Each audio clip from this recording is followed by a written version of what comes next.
Bismillahirrahmanirrahim. Assalamualaikum warahmatullahi wabarakatuh. Baiklah, di sini saya akan menjelaskan pengertian inovasi pembelajaran. Nah, sebelumnya kita harus memahami apa itu inovasi dan apa itu pembelajaran. Nah, inovasi merupakan perubahan sistem dari yang kurang baik ke arah yang lebih baik. Sedangkan pembelajaran merupakan serangkaian kegiatan yang dirancang untuk memungkinkan terjadinya proses belajar pada siswa. Implikasinya bahwa pembelajaran sebagai suatu proses yang harus dirancang, dikembangkan, dan dikelola secara kreatif, dinamis dengan menerapkan pendekatan multi untuk menciptakan suasana dan proses belajar yang kondusif bagi siswa.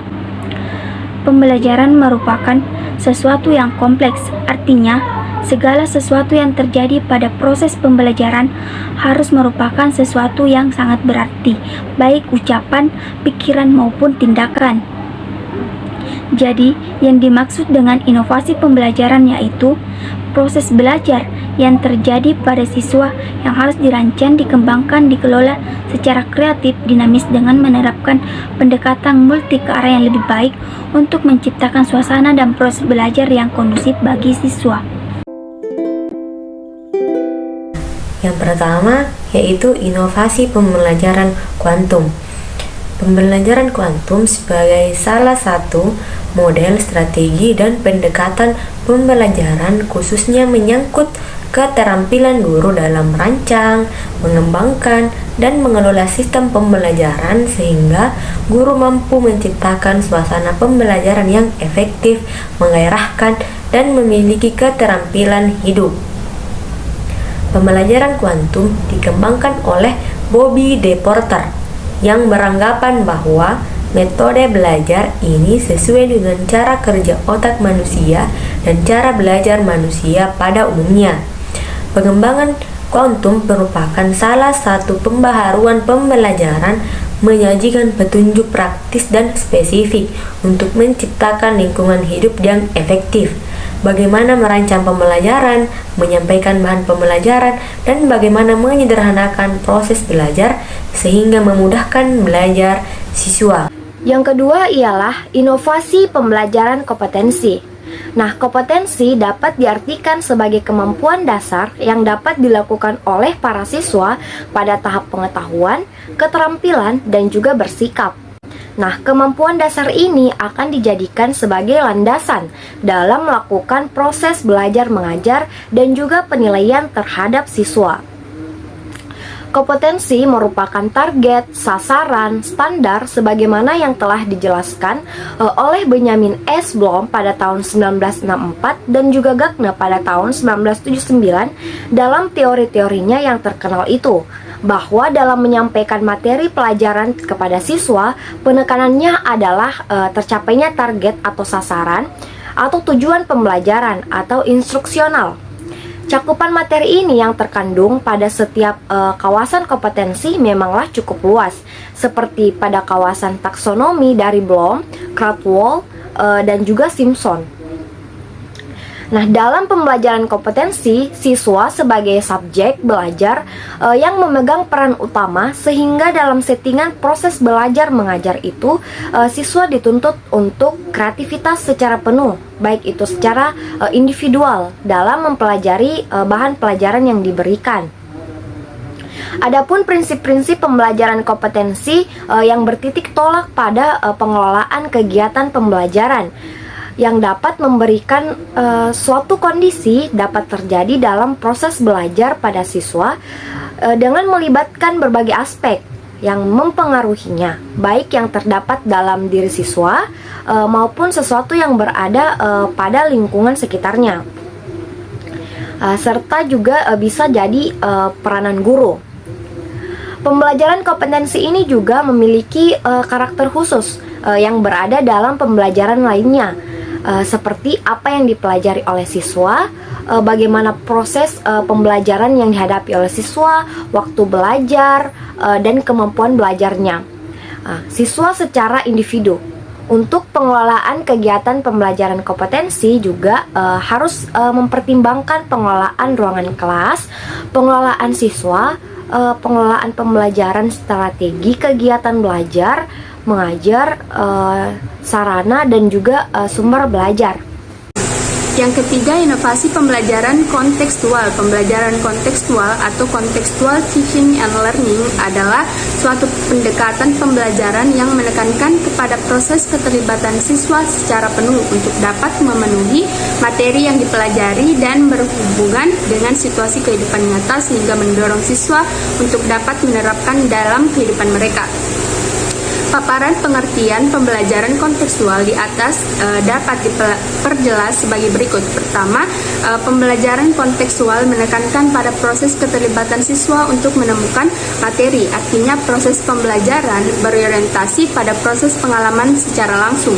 Kedua, pembelajaran kontekstual mendorong agar siswa dapat menerapkan hubungan antara materi yang dipelajari dengan situasi kehidupan nyata. Artinya siswa dituntut untuk dapat menangkap hubungan antara pengalaman belajar di sekolah dengan kehidupan nyata di masyarakat. Ketiga, pembelajaran kontekstual mendorong siswa untuk dapat menerapkannya dalam kehidupan. Artinya tidak hanya menerapkan, siswa dapat memahami materi yang dipelajari, tetapi bagaimana materi pembelajaran itu dapat dicerminkan dalam kehidupan sehari-hari. Prinsip-prinsip pembelajaran kontekstual meliputi 3 prinsip, yaitu saling ketergantungan, yang kedua deferensi, yang ketiga pengorganisasian diri. Seluruh komponen dalam pembelajaran kontekstual menekankan aktivitas siswa. Komponen-komponen pembelajaran sebagai asas CTL dalam penerapan pola pembelajaran meliputi asas konstruksivisme, inquiry, ternyata masyarakat belajar, permodelan, referensi, dan penilaian nyata. Inovasi pembelajaran elektronik learning. Istilah teknologi informasi lahir pada abad ke-20 yang diawali dengan terbentuknya masyarakat informasi. Pada awalnya, teknologi informasi diartikan sebagai perangkat keras dan lunak untuk melakukan satu atau sejumlah tugas pemrosesan data. Namun, dalam pengembangannya mendapat respon yang lebih luas, yang dimana teknologi informasi juga mencakup teknik komunikasi sebagai syarat untuk mengirimkan informasi. Di mana teknologi informasi bukan hanya sarana fisik, namun dapat berfungsi sebagai yang meneruskan nilai-nilai sosial bagi para pemakainya. Selanjutnya, ada beberapa pandangan yang mengarah kepada definisi e-learning itu sendiri. Di antaranya, yang pertama, e-learning dapat diartikan sebagai konvergensi antara belajar dan internet. Selanjutnya, e-learning menggunakan kekuatan dan jalinan kerja, terutama dapat terjadi dalam teknologi internet, tetapi juga dapat terjadi dalam jalinan kerja satelit dan pemuasan digital untuk keperluan pembelajaran. Yang terakhir, e-learning adalah pembelajaran yang dapat terjadi di internet.